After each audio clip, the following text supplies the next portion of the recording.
Hey, gang. Welcome to another episode of Up the Middle.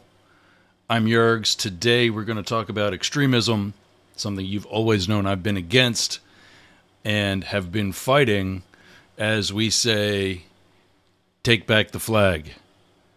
But first, I want to remind you, because we're growing, we're on the radio now.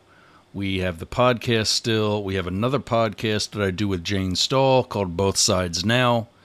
On the radio, you can get me every weekday evening, 5:30 Eastern, on Yergz Radio, our own station, which is also growing. That's why I want to remind you to like, subscribe, and share, follow, connect. Do whatever the social media platform, and certainly bookmark yergz.com. So today, I want to tell you why I'm against the extremism of both the right and the left, to be clear.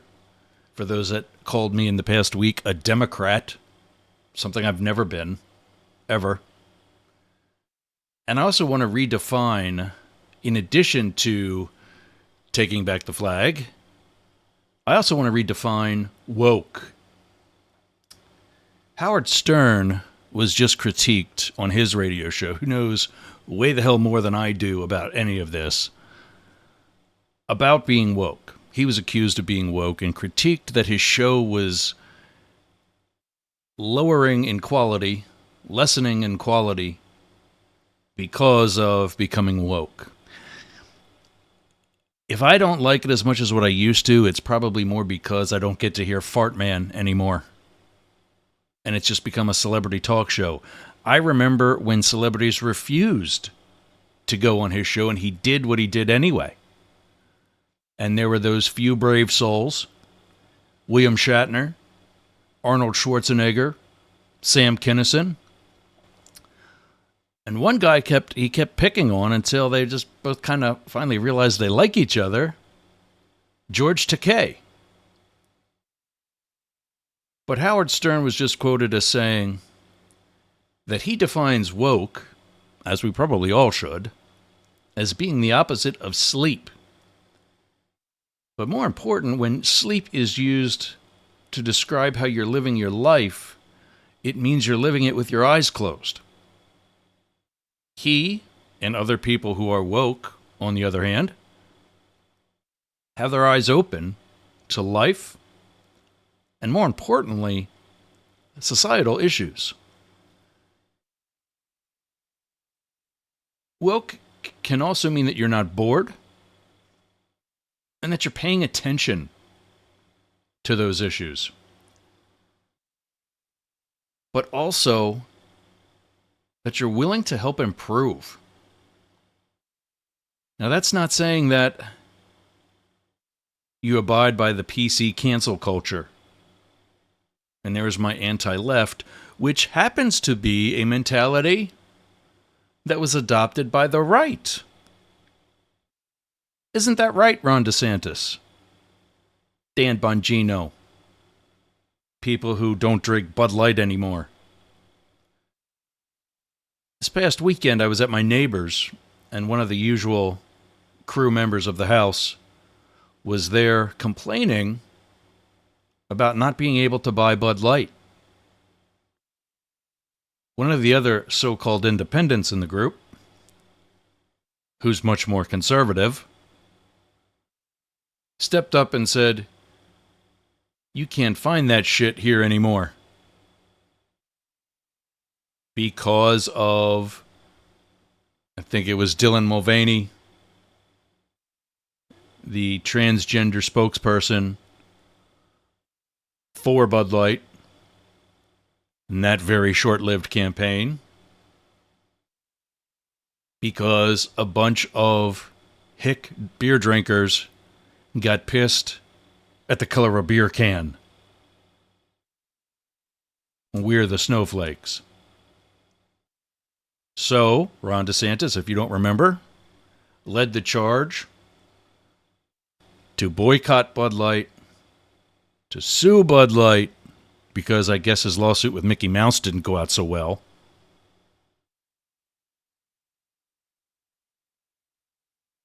And now you see why I'm against cancel culture. because it is in both the left and the right. Both far-off extremist portions of the political spectrum.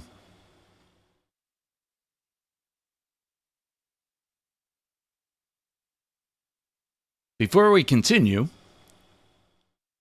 I want to remind you to check out aromabypeter.com.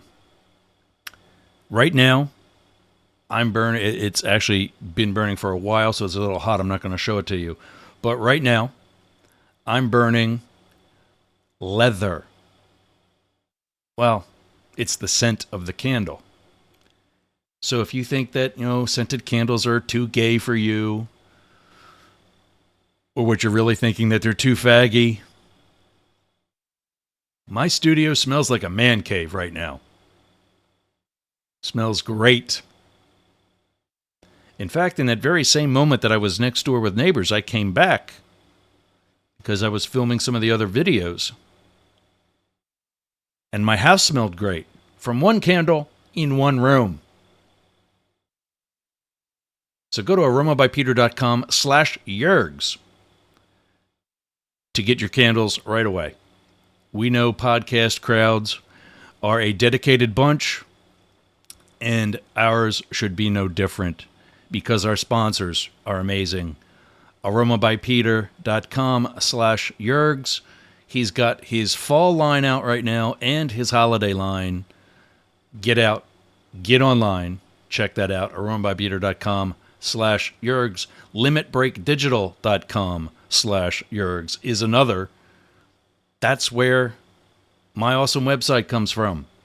I just got another compliment on Yergz.com. If you're looking for a website or for some IT consulting, branding, SEO, marketing, graphic arts, whatever you're doing, talk to Jay at limitbreakdigital.com. He's supposed to have the /Yergz link ready, but just hit him up. He knows there's a deal for 10% off your project. When I put that link together, I said, hey, I want you to use this. He said, okay, I will. And then came back and said, I'll give you 10% for every website you sell. I said, cool. For Yergz.com, we're about to launch version 3.0. All told, that's going to be about a $3,000 website. If you get that and or any of his other services and spend that amount of money, it's $300 you're getting back because I'm giving that to you by going to limitbreakdigital.com/Yergz or just putting a hashtag Yergz into the email or comment with them, however you communicate. 10% is yours. Something you might be able to put back into your website. Just thinking out loud. And lastly, you can now reach me, even if you need to do so anonymously, by using news@yergz.com. What's that for? If you have news, if you have a scoop, if you have any comments, any way you need to reach, there's multiple people checking that address. We're all happy to help and are definitely listening and reading. Let's get back to it. So what am I against? What do we promote here at Up the Middle, Yergz Radio, and at the Yergz Group?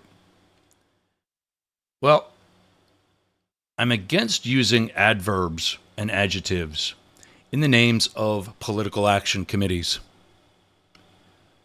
Young Men's Christian Association was the place where I first met someone who is Jewish.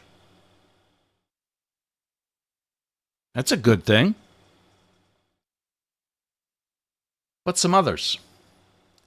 Moms for Liberty. Boyertown Patriots. Proud Boys. Moms for Liberty is not for liberty. I live in one of the areas of Florida where that group started. I've seen what they've done just to libraries in our schools. One of the two main reasons why I decided to homeschool my son for his senior year when I adopted him last year. Moms for Liberty is a fascist organization. And most of the followers, sheep, don't even know that they're a fascist organization. They think they're supporting liberty